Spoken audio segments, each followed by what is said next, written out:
কতদিন ধরে চলতেছে এগুলা? কতদিন ধরে চলতেছে মানে? কে ছিল এটা? আমার বেস্ট ফ্রেন্ড। বেস্ট ফ্রেন্ডকে কেউ ওইভাবে আই লাভ ইউ বলে? কেন বেস্ট ফ্রেন্ডকে আই লাভ ইউ লেখা যায় না? আচ্ছা সমস্যা কি তোমার? তুমি কখনো চিন্তা করছো তোমার নিজের কোনো লেভেল আছে? তারপরও আমি এতদিন তোমার সাথে রিলেশন কন্টিনিউ করছি, আর তুমি এখন এসব ছোট ছোট বিষয় নিয়ে আমার কাছ থেকে কৈফিয়ত চাচ্ছ? আমি তো যা জিজ্ঞেস করছিলাম কে এটা। কেন জিজ্ঞেস করবা? এটা জিজ্ঞেস করার কোনো ব্যাপার হলো?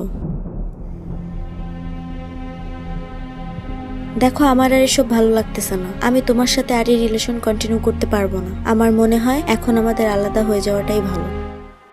ভালো থাকো।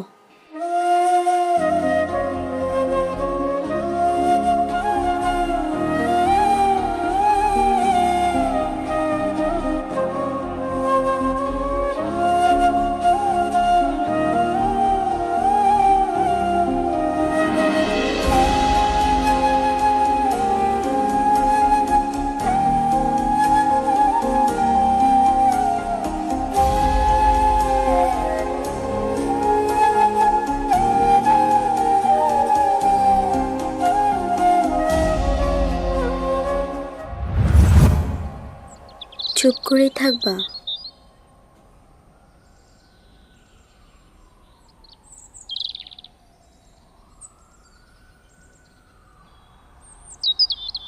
হঠাৎ ডাকলা যে?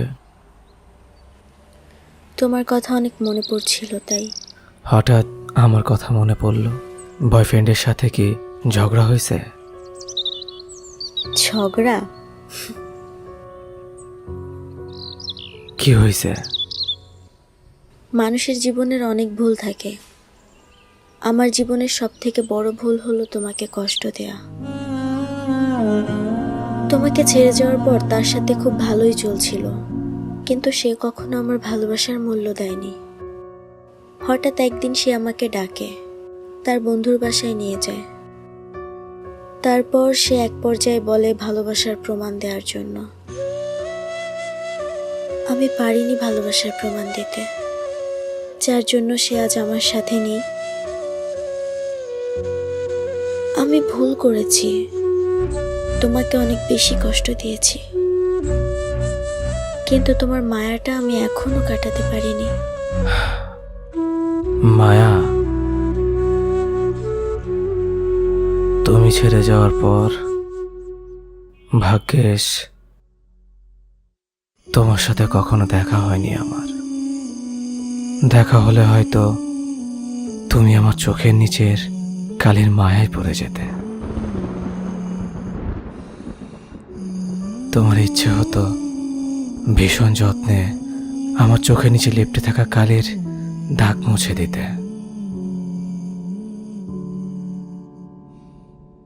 ভাগ্যেশ গত হয়ে যাওয়া দিনগুলোতে একটাবারও তোমার সামনে পড়িনি।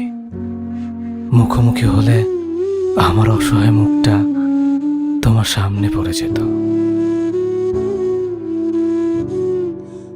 তা দেখে তুমি নিজেকে সান্ত্বনা দেওয়ার ভাষা হারিয়ে ফেলতে। তোমার ইচ্ছে হতো এই অসহায় মুখটার হাসির কারণ হয়ে বারবার ফিরে আসতে। দুজনের পথ আলাদা হওয়ার পর তুমি পিছু ফিরে না তাকিয়ে ভালোই করেছ। যদি তাকাতে তবে দেখতে পেতে তুমি না কতটা বিষাদে প্রতিটি দিন কাটে আমার। তোমার ইচ্ছে হতো সব ভুলে আবার আমার জীবনটা রাঙিয়ে দিতে। সম্পর্কের নাম পাল্টে ফেলার পর ভাগ্যে সে অবাঞ্ছিত সম্পর্কের স্মৃতিগুলো কখনো মনে পড়েনি তোমার।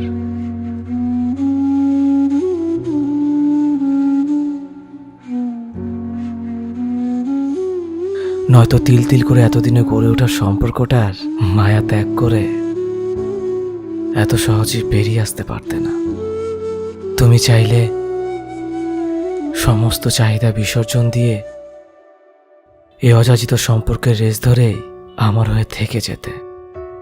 এই সব কিছু হয়নি বলেই তোমার আমার বিচ্ছেদটা নিশ্চিত হলো। খুব সহজে যে সম্পর্কের ইতি টেনে ফেলা গেল, আজকালকার সম্পর্কগুলো এমন হয়,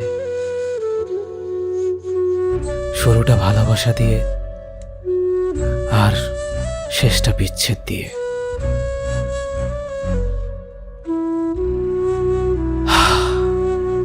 মায়া এমন একটা জিনিস যেটা একবার কার প্রতি চলে আসলে সহজে সেখান থেকে বেরিয়ে আসা যায় না।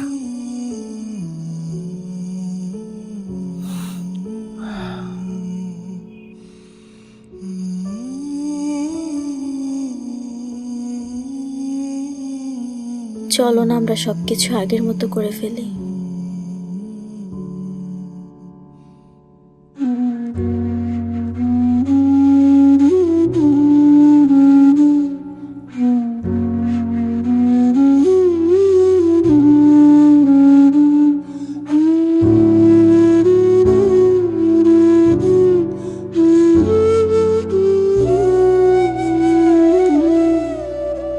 নতুন করে আর কারোর মায়ায় পড়তে চাই না।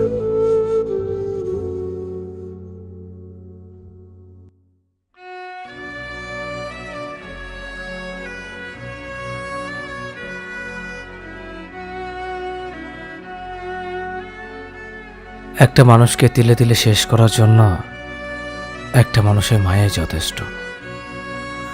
আমরা যাকে সব থেকে বেশি ভালোবাসি তার মায়া ছাড়তে আমাদের অনেক কষ্ট হয়। যে মানুষটা আমাকে ছেড়ে একবার যেতে পারে, সেই মানুষটা আমাকে 1000 বার ছেড়ে যেতে পারে।